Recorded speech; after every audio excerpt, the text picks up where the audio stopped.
Okay? So to just sum this up, because we just last week I spoke about that we just started learning the second book of Tanya, Sharichot ve'Emunah.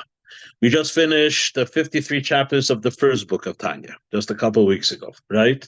And there is this real distinction between the two books. One would be the book where perhaps the Oved would be perhaps find his home there. So I'd say the Ovdim in Lubavitch, right? As opposed to the Maskilim, the deep thinkers. Probably were more inspired from the first book of Tanya, perhaps, right? And then you have those deep thinking minds, right, known as the Maskilim, who dealt in more, they enjoyed more the Haskalah of Chassidus. They're finding themselves very much at home now that we're studying Shar HaYichud ve'Emunah. Now, what I promised last week was that we were going to get into the what does the Alter Rebbe mean in that little preface, that one little line before Shar HaYichud ve'Emunah. The Alter Rebbe writes that when you finish studying these chapters, you will have a better understanding, not a full understanding, says the Alter Rebbe. It's a very interesting word that he uses. He says, ma'at mizayir, at least a little bit, right? And perhaps even a very little bit. But what exactly does it mean when we speak about the unity of Hashem, the oneness of Hashem, which is basically the statement that we make when we say Shema Yisrael, Hashem Elokeinu, Hashem Echad, Hashem is one, right? What is that oneness? So that oneness, says the Alter Rebbe, based on something that it says in the Zohar, it exists on two different levels. There's what's called the Yechudei Ilah, the upper oneness, and then there's the Yechudei Tato, the lower oneness. Okay? But before, I just want to mention something in the first chapter, Sharichot ve'Emunah, to give you an idea of what it means that we're talking about very, very deep and abstract principles. Okay? So one of the main points that the Alter Rebbe makes right at the very beginning is the dependency of existence on Hashem's involvement. Hashem creates things from nothing, yesh ba'ayit, and if he's creating it from nothing, says the Alter Rebbe, if you analyze that properly, you'll come to the conclusion that it can absolutely not exist unless Hashem is involved in making it exist. Okay? Now, how does Hashem make it exist? So this we have the Chumash. The Chumash tells us that Hashem, he spoke, so to speak, the 10 utterances, the Asar Mamaris, and as a result of having spoke, so to speak, and I say so to speak because it doesn't mean that he literally spoke, it's used as a metaphor, just as speaking is an activity that a person does when he is reaching out beyond himself, right? Some people speak to themselves, of course, but generally speech is a tool that we use in order to communicate with someone else. You don't need speech for yourself. It has some advantages when you do talk to yourself, by the way, but that's not really what it's meant for. It's meant to communicate, right? So communication involves another entity outside of your own self, right? And the metaphor, therefore, is used when Hashem creates the world. He uttered the 10 mamoros, the 10 utterances, right, that are enumerated in the beginning chapter, the first chapter of Bereshis, right? Yehi or let there be. Vayomer Hashem, Hashem said, Yehi or let there be light, right? And then light came into existence. And it came into existence because before it absolutely did not exist. And the Alter Rebbe makes the point that those utterances is not a one-time situation where Hashem said, let there be light, right? And then from that point, there is now light. No. That utterance of let there be light is something that has to be a constant. It's always there. Being that it is always there, you can there conclude that were Hashem to retract that utterance, right? What would happen? The world would go back to absolute nothing. Okay? So just to give you a little bit of an idea of what it means to delve into these very deep and abstract ideas, there's a note in a Sikha from the Rebbe where the Rebbe notices that when the Alter Rebbe says that the world will go back to nothing, he uses three different terms to emphasize the nothingness that the world would return to. Okay? Ka'ayin ve'efes bamish.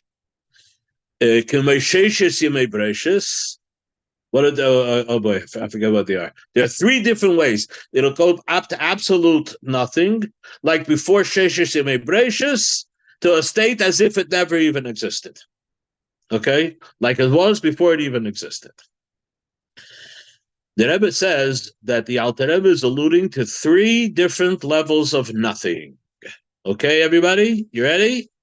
Can you think of three different levels of nothing? And then the Rebbe goes on to expound on what the three levels of nothing are. Okay? It's hard enough to know any the interpretation of the word nothing. Okay? And, you know, as some of you perhaps know already, because I've made this admission many times, I sometimes, you know, like to listen into some debates, whatever. So I was once listening to a debate between a physicist and a philosopher. Okay, the physicist happened to be Jewish. I think it was this guy Lawrence, whatever. But not the kind of physicist that I like because he's a little bit too. He's too, what's it called? He's too arrogant for me, for my taste. But he was debating a philosopher, right? And they were talking about the meaning of nothing, right? So the physicist was very glib, you know, about nothing, you know, before the Big Bang, there was nothing. And the philosopher is telling him, you don't know it, you don't understand what the word nothing means, right? So they're getting into this whole thing. And he did not make much of an impression on the physicist, but he definitely made an impression on me because I said, you know, this guy's right. You know what I mean? Like, how do you explain nothing? Well, like, what is nothing? And here we have the Rebbe telling us that the Alter Rebbe is alluding to three different levels of nothing. Okay. Anyway, just to give you an idea of this abstract, you know, the way of thinking that the Hasidus delves into. Now, I see I can really get carried away over here, and I'm kind of little anxious. Okay, so I'm not going to do full justice. And Mr. Shem will come back to it, but I want to just help on this. You know, I do want to touch on the topic of the absolute oneness and the lower level of oneness, the higher level and the lower level, okay, called Yichud Ilah and Yichud Tata. Basically, it would seem that only one Yichuda could actually exist. If something is absolute and one, right, then it's one. I mean, what do you mean two different levels, right? Okay. When you think of something that's united with its source because of its dependency on its source, right? So that's a kind of a unity. Now, let me tell you what I mean. I'm going to give you the example that the Alter Rebbe gives. The Alter Rebbe says that there was a miracle when the Jews went out of Mitzrayim. What was the miracle? The miracle was that the sea split so that they could escape from the Egyptians, right? So something that doesn't happen in nature, right? Usually water, you know, settles, doesn't stand like walls. But that's what happened. The Yam Suf split so that the Jews were able to go through, right? Says the Alter Rebbe, if you were observing, right, the Yam Suf split, If you were observing it, then you would conclude, if you were there before it split, and you're familiar with how water acts and how oceans behave, right? And then you see this very miraculous thing where the ocean literally splits and it stands like two walls. It's actually 12 paths, right? You would understand that a miracle is happening, okay? It's an absolute miracle that's taking place right in front of your eyes, right? Now you believe in Hashem, so you believe that Hashem is doing a miracle. He's doing a miracle in order to save the people, the Jewish people, from the Egyptians.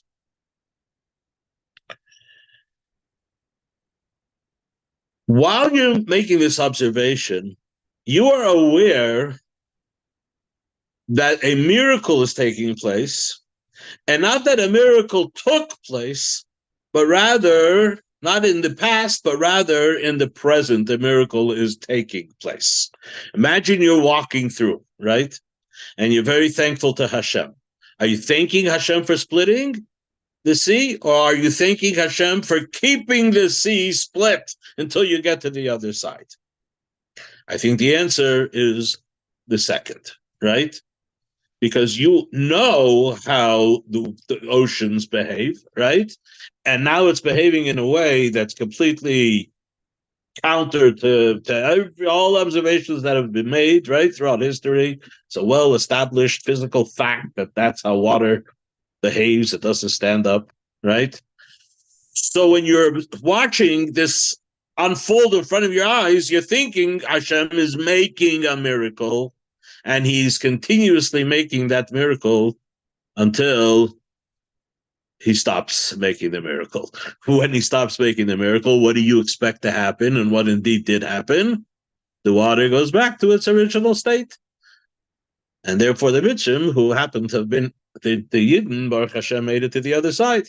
But the Egyptians that were caught in the middle, they ended up all drowning in the Yam Suf. That's the story. Says the Alter Rebbe, let's look carefully at this story. Nobody would assume that when Hashem did the miracle, that, okay, that's it. He doesn't have to do the miracle anymore. It's obvious. And like I said, if you were walking through, you would be thanking Hashem for doing the miracle, right? Not just something that he did. Why is it? Because we're going totally against what you expect, totally against the nature that's well established that everybody's aware of, right? And if there's something you're observing something that's in total defiance of that, right? You understand that that's something new, right? That's something that shouldn't be happening. So as long as it's happening, you're quite certain that there's a supernatural force that's keeping it in that state, right? That miraculous state. This, says the Alter Rebbe, is the way you should think about creation, okay? That something should exist from nothing. There's no greater miracle than that. That's even bigger than the miracle of the splitting of the sea. And I'll tell you why. I'll tell you what Rabbi Yoel Khan once, how he explained this to us when we were learning this in Yeshiva. Says the Alter Rebbe says that the creation of a world that came into existence from a state of nothing, right, is a much greater miracle than the splitting of the sea. Now, miracles are miracles, you know what I mean? So what do you mean it's greater? So this is how my teacher, Rabbi Yoel Khan, explained it to us. He said, if you would observe, if somebody, here as he says, somebody comes to school, one of your friends come to school, and they tell you, wow, you're not going to believe what I just saw. I'm walking, and I saw a stone, or let's use a different example, something that you could imagine more. I saw a leaf suspended in midair. It was just suspended. It was just sitting. It was there, right? Most of the kids will say, okay, no. that's not what you were seeing. Probably a wind came and it lifted it up or something, or maybe it got caught on something on a web and you didn't see the web, right? So you thought that it was suspended, right? And the kid is, no, I saw a nest. I saw a miracle coming to school today. I saw a leaf literally suspended in midair. You're not going to say the kid is crazy, right? You're just going to say he was misreading what he was observing, perhaps. Okay, but it's not as if what he is claiming to have seen is something that is impossible to imagine. You can actually imagine what it is that he's claiming was a reality that he was observing. Okay, suppose somebody came in to the room and said, "You're not going to believe what I just saw. What did you see?" "I saw a nothing."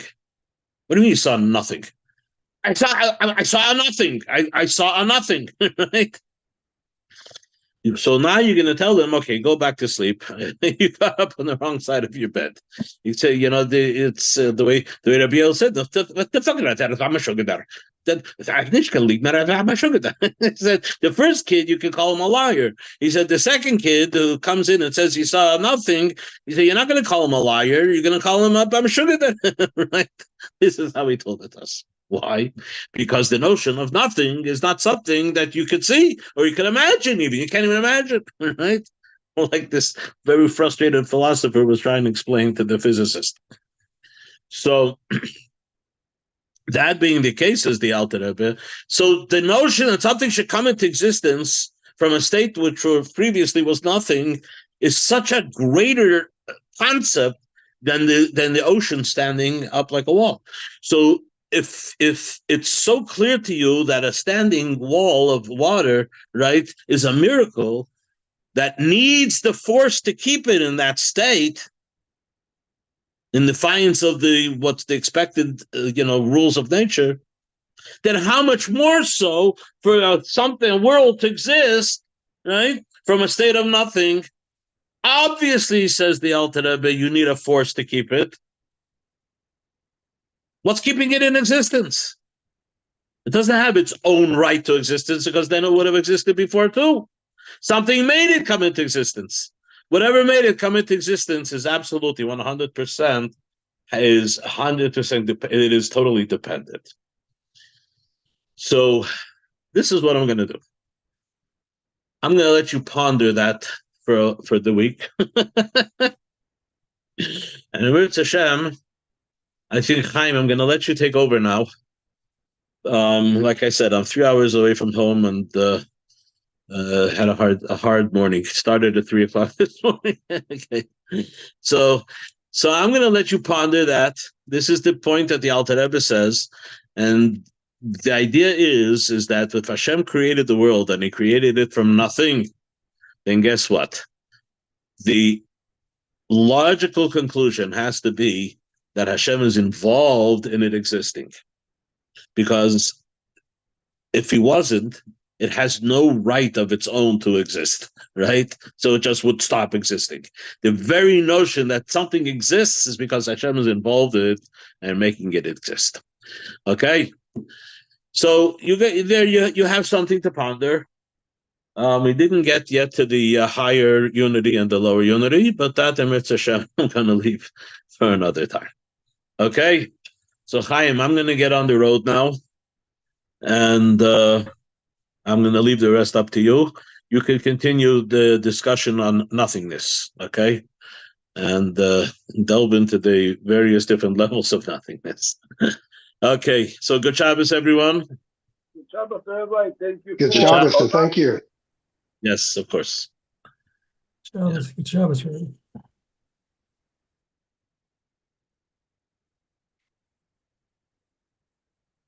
Good Shabbos. I'm going to do a short thing because I'm also on the road on the way back to Pittsburgh from somewhere outside. In this week's Haftarah, Rabbi Deren aptly described nothingness. This week's Haftarah, we have a very exciting story.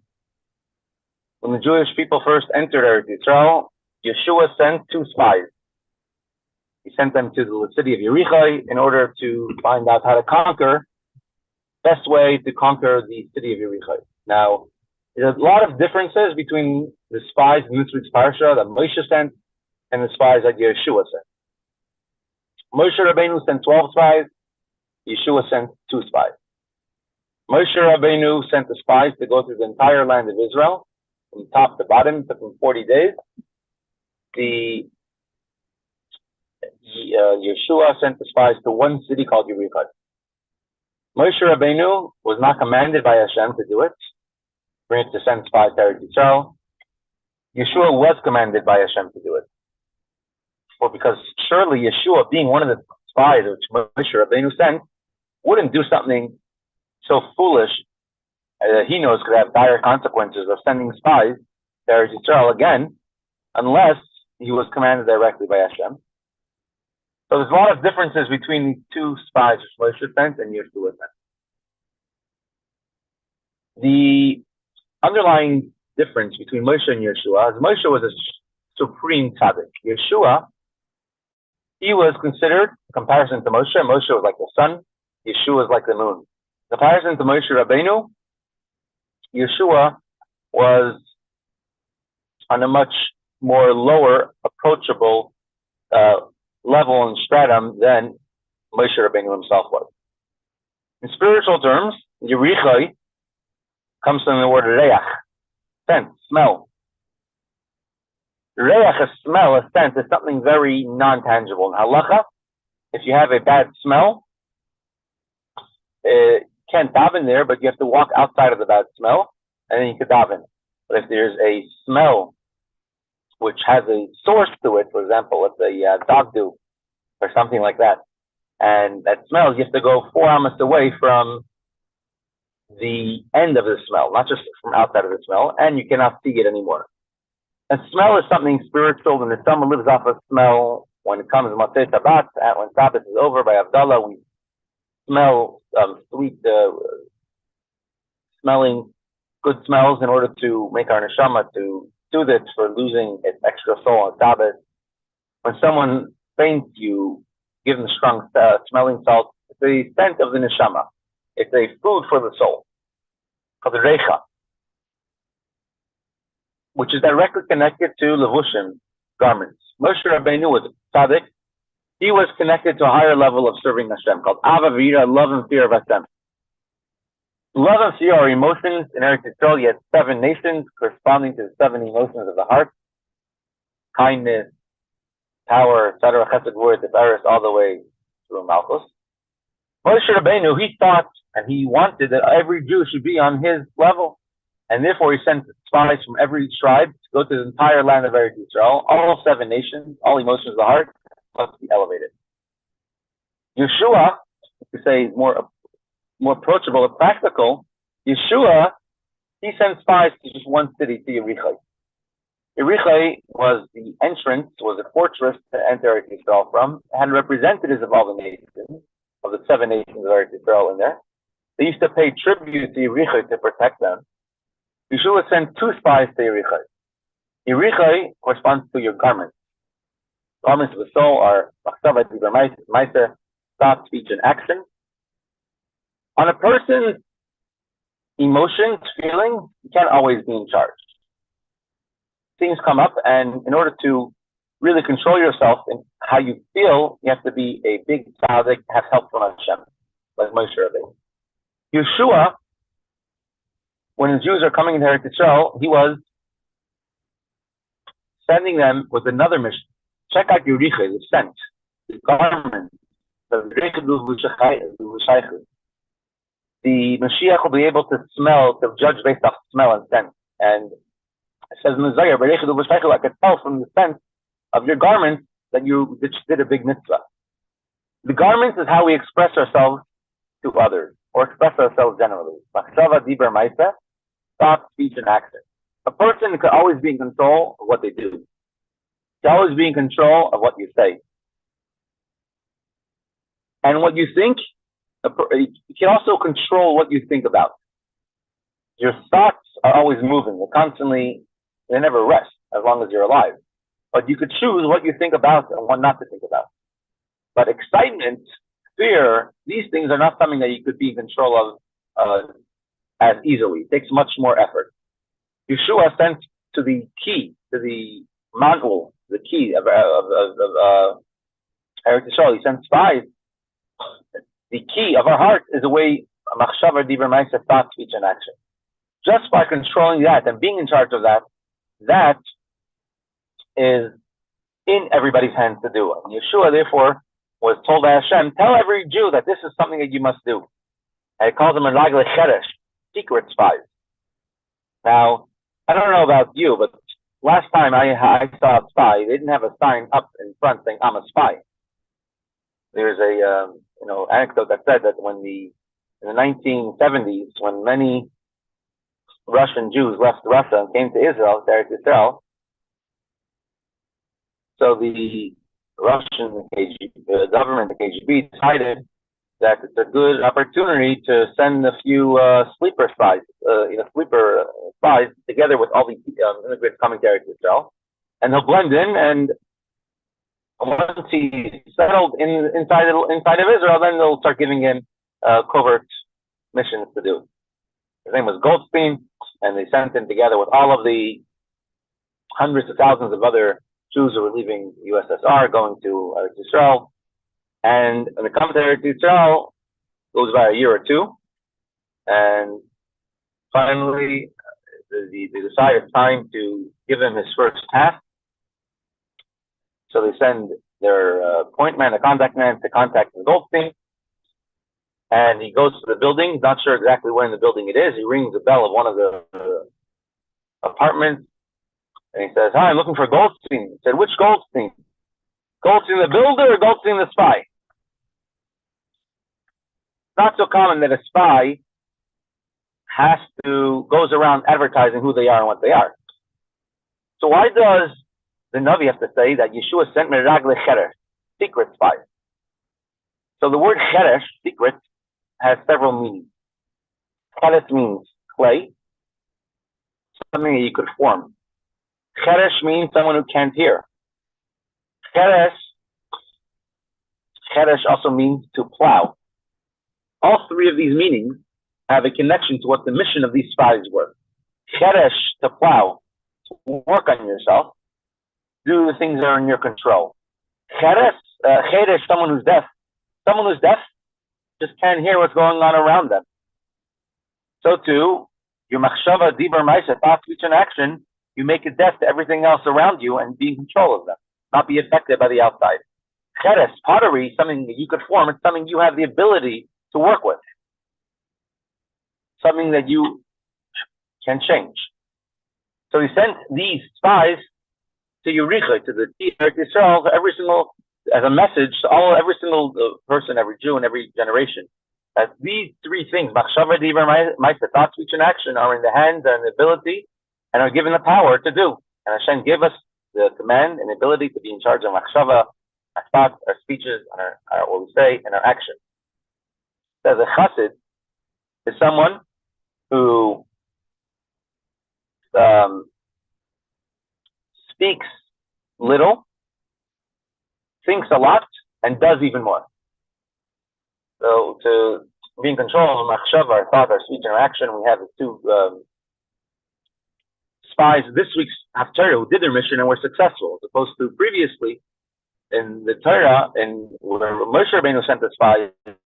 Hashem cannot command to send spies because Hashem says this is not in everyone's ability to be in control of their midas, of their feelings, of their emotions. So that you could do if you think as Jewish people could handle that, could do that. Rav Nissen Nemenov was a very great chassid of the Rebbe and the Frierdiker Rebbe. Rav Nissen Nemenov was one time Yechidus by the Rebbe, and he came out from the Rebbe's Yechidus room and started crying. And so someone there asked him, why are you crying? He says, because the Rebbe told me a certain task that I should do. And I told the Rebbe, it's very, very difficult to do. I don't know how I'm going to be able to do it. And the Rebbe told him, what I do whenever I think I want to start a new initiative, a new project. Chassidim should do something new. For example, let's say Rambam or something like that. Rabbi says, I think to myself, if half of my Chassidim are capable of it, then I think it's a good idea we should do it. He left Yechidus crying, and he says, imagine how many more things the Rebbe would have wanted to tell us, just we weren't we weren't on the caliber to receive it. So Hashem tells Moshe Rabbeinu, send spies to Daitachaf. You want to send them. You think the Jewish people are holding at that level, that you go into Eretz Yisrael on your terms, like Moshe Rabbeinu wants to go and be in control of everything, as a complete tzaddik, then you should do it. But Hashem says this is not what's expected from everyone. And Moshe Rabbeinu tried. And unfortunately, the Jewish people weren't yet ready. They said, we enjoy staying in our parents' basement, getting everything provided, not having to work hard, and just learning Torah the whole day. For Moshe Rabbeinu, it's a good life. And they were not ready yet to go to Eretz Yisrael. And after 40 years of Moshe Rabbeinu raising them, finally Yeshua could bring them to Eretz Yisrael. So it says when Mashiach comes, we'll have Moshe and Yeshua back together with us once again. So Mitzvah Hashem, ready for this Sabbath, we should already come back and see already Moshe, all Yidden in Eretz Yisrael, Yerichai, which was destroyed, will once again be allowed to be rebuilt when Mashiach comes. And with that, I want to wish everybody a good Shabbos, Moshe, Yossi, Mike, Mr. Nadich, and Mr. Hashem. We'll see each other again on Monday.